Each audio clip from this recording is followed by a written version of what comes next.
नमस्कार, capital TV देख रहे हैं आप। मैं हूं आपके साथ पूजा। कैपिटल टीवी ब्रेकिंग में बड़ी खबर काबुल एयरपोर्ट से सामने आ रही है। काबुल एयरपोर्ट की तस्वीर बदल गई है। जी हां, जिस काबुल एयरपोर्ट पर हजारों की संख्या में लोग नजर आते थे, उस काबुल एयरपोर्ट पर दूर दूर तक लोग नजर नहीं आ रहे हैं। और बड़ी खबर आपको बता दें, काबुल एयरपोर्ट के मेन गेट पर तालिबान ने कब्जा कर लिया है। और इसी खबर पे ज्यादा जानकारी के साथ कैपिटल टीवी के editor in chief doctor Manish ji हमारे साथ मौजूद है। सर, ताजा तस्वीरें, ताजा जानकारी क्या कुछ निकल कर सामने आ रही है? देखिए, अब एक तरह से ये कह सकते हैं कि अमेरिकन जो कब्जा था काबुल के एयरपोर्ट के ऊपर, वो बिल्कुल समाप्त हो गया है। आप देखिए, जिस तरह की खबरें आ रही हैं कि जिन गेट्स के ऊपर अमेरिकन आर्मी हुआ करती थी, जो पूछताछ करती थी, जांच परख होता था, अब वहाँ पे तालिबान के आतंकी बैठे हुए हैं। अंदर का एक बड़ा इलाका, हालांकि पिछले 2 दिनों से हमने कैपिटल टीवी में इस बात को बताया था कि किस तरीके से एक पूरा इलाका, अमेरिकन ये कह रहे थे कि वो उनके कब्जे में पूरा एयरपोर्ट है, लेकिन तालिबान ज़बरदस्ती 2 दिन पहले ही घुस के बहुत सारा इलाका इन्होंने कब्जा कर लिया था। और उसके बाद लगातार जिस हिसाब से बाइडेन सरकार की तरफ से ये घोषणा की जा रही थी कि एयरपोर्ट पे हमला हो सकता है, वहाँ पे ना जाएं, और इस तरह से करते करते ये हुआ कि अब लोग वहाँ पे जा भी नहीं रहे। जो तस्वीरें आ रही हैं वहाँ की काबुल एयरपोर्ट की, मालूम चल रहा है कि बिल्कुल सन्नाटा छाया हुआ है, सबको मना कर दिया गया है। और जो अफ़गानिस्तान के जो सिटीजन्स थे, जो भागना चाह रहे थे, उनको भी अब कह दिया गया कि हर जगह तालिबान वो पकड़ रहे हैं। उनको साथ बाकायदा कुछ लोगों की हत्या भी हो गई। एक वीडियो आया था कि जिसमें एक ऑस्ट्रेलियन नागरिक के साथ जो है वहाँ पे तालिबान के आतंकियों ने बुरा बर्ताव किया था, उसके चेहरे वगैरह से खून वगैरह निकल रहे थे, वो वीडियो भी सामने आया था।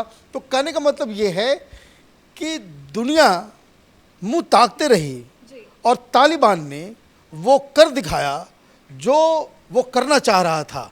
अब एयरपोर्ट के ऊपर पूरी तरीके से तालिबान का कब्जा होने का मतलब ये है कि अब तालिबान जिस व्यक्ति को चाहेगा, जिस अफ़गान सिटीजन या दूसरे देश के लोगों को वो चाहेगा कि भाई कोई जा सकता है, कौन नहीं जा सकता है, अब पूरी तरीके से ये नियंत्रण अब तालिबान के पास आ गया है। सर, वॉच टावर्स से भी अमेरिकन सैनिक गायब नजर आ रहे हैं। ये एकाएक सैनिक चले कहाँ गए? क्या बैक टू बैक जो आतंकी हमले वहाँ पे, आत्मघाती हमले हुए एयरपोर्ट के बाहर, उसका डर किसी को? देखिए, ये जो अचानक से वो सारा कंट्रोल, क्योंकि देखिए 30 माने 1 दिन और बचा हुआ है, कुछ घंटों के बाद अमेरिकन को वापस जाना है, तो वो धीरे धीरे वो विड्रॉ कर रहे हैं। मैं यहाँ पे इस बात को बताना ज़रूर चाहूँगा कि जब दोहा के समय जब बातचीत हो रही थी, जब डोनाल्ड ट्रंप की सरकार थी, तो उन्होंने एक प्लान बताया था कि भाई किस हिसाब से वो अमेरिकन जो है अफ़गानिस्तान को छोड़ेंगे। उनके प्लान के मुताबिक ये था कि जो सबसे पहला काम अमेरिकन वहाँ पे करेंगे वो कि जितने भी इक्विपमेंट्स हैं, हथियार है, गाड़ियाँ हैं, पहले उसको अमेरिका लाया जाएगा। वो that was the first step. Second step जो था कि उन तमाम जो ऑफिशियल्स जो थे, जो अफ़गान नेशनल भी थे और जो अमेरिकन्स भी थे, कि जो लोग वहाँ पे बाकायदा इन लोगों की सरकार चलाने में मदद कर रहे थे, जिनको अभी तालिबान ढूंढ ढूंढ के मार रहा है, इन सब की लिस्ट तैयार करना और इन सब को वहाँ से पहले निकाल के लेकर के आना।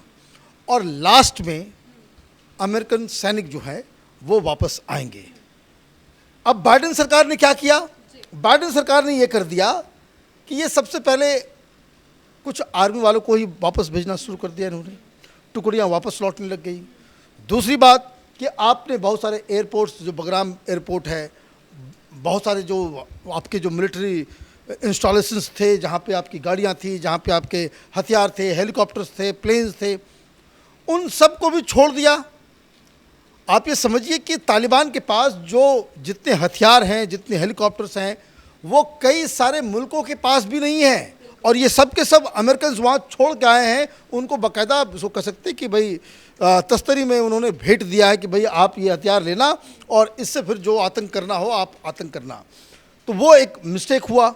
और उसके बाद जो सबसे बड़ा मिस्टेक ये हुआ, जो कहानियाँ पढ़ आ रही है, जो लोग ब्लॉग लिख रहे हैं, जो अफ़गान नेशनल्स वहाँ फंस गए हैं, कि जो लोग वो अफ़गानिस्तानी जो अमेरिका की मदद कर रहे थे, जो लोग पिछले वो गनी सरकार में जो काम कर रहे थे, जो डेमोक्रेसी के लिए वहाँ पे जद्दोजहद कर रहे थे, उन लोगों को न सिर्फ इन लोगों ने छोड़ दिया, बल्कि उनके सारे बायोमेट्रिक्स जो डाटा थे वो तालिबानियों के हाथ दे दिया, वो सारा डाटा।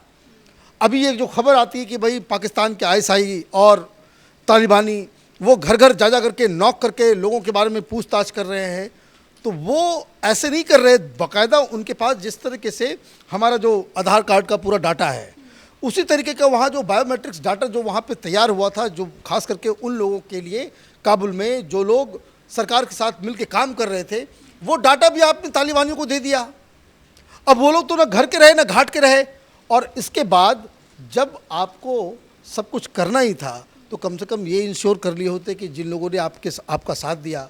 अब मालूम चल रहा है कि कई सारी एम्बेसीज़ में, ये हिंदुस्तान के साथ नहीं हुआ लेकिन कई सारे एम्बेसीज़ में इस तरह की खबरें आई कि अचानक से जितने भी यूरोपियन स्टाफ थे वो चले गए, और ये लोग जब वहाँ पहुँच रहे हैं एम्बेसी के अंदर कि काम करने के लिए, तो उनको न फ़ोन कोई उठा रहा है न कुछ कर रहा है, और वो डाटा भी जो है वो तालिबान के पास चला गया है।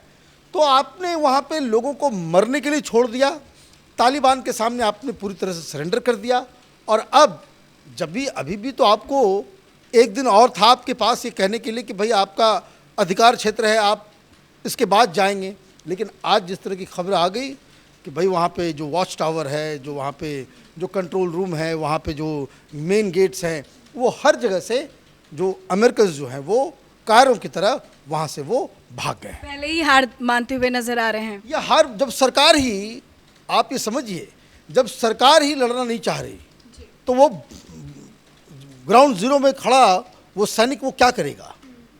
आपके पास कोई प्लान नहीं था, आपके ऊपर हमला हो जाता है, इतने सारे लोग मर जाते, 170 लोग मारे गए।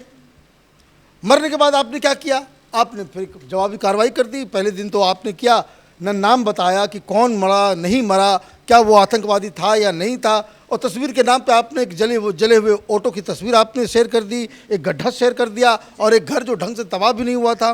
फिर उसके बाद कल खबर आई कि कुछ और हमले हुए हैं, और ये पूरा पीआर मैनेजमेंट चल रहा है मीडिया के जरिए कि हम अभी रुकने वाले नहीं हैं, और यहाँ पे पूरी दुनिया में ये कह रहे हैं कि भाई अभी जब तक समय रहेगा और भी हमले किए जाएंगे। नेटो की आज शाम में मीटिंग है, जो वर्चुअल मीटिंग कि भाई अफगानिस्तान के ऊपर।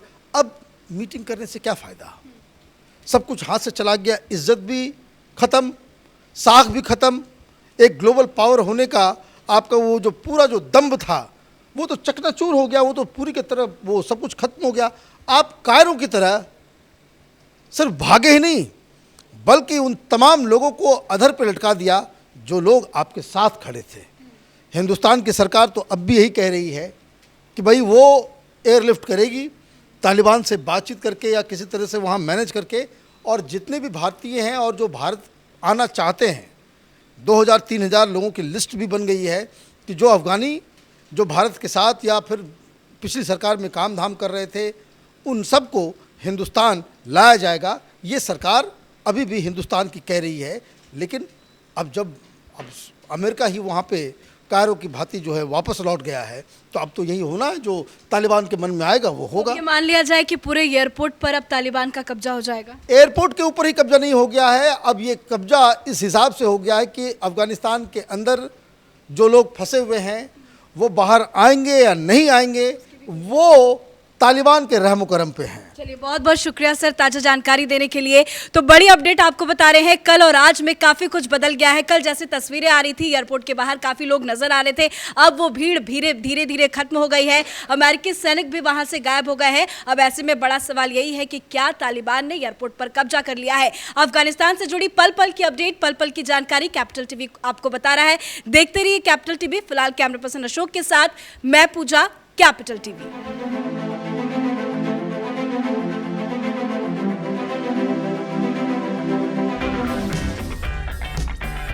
अगर आपको हमारा वीडियो पसंद आया हो तो इसे लाइक करें, हमारे चैनल को सब्सक्राइब करें, और हाँ, बेल आइकन दबाना ना भूलें ताकि आप तक हमारे वीडियो की नोटिफिकेशन पहुंचती रहे। आप अपना सुझाव हमें कमेंट बॉक्स में दे सकते हैं। हमारे साथ जुड़ने के लिए शुक्रिया।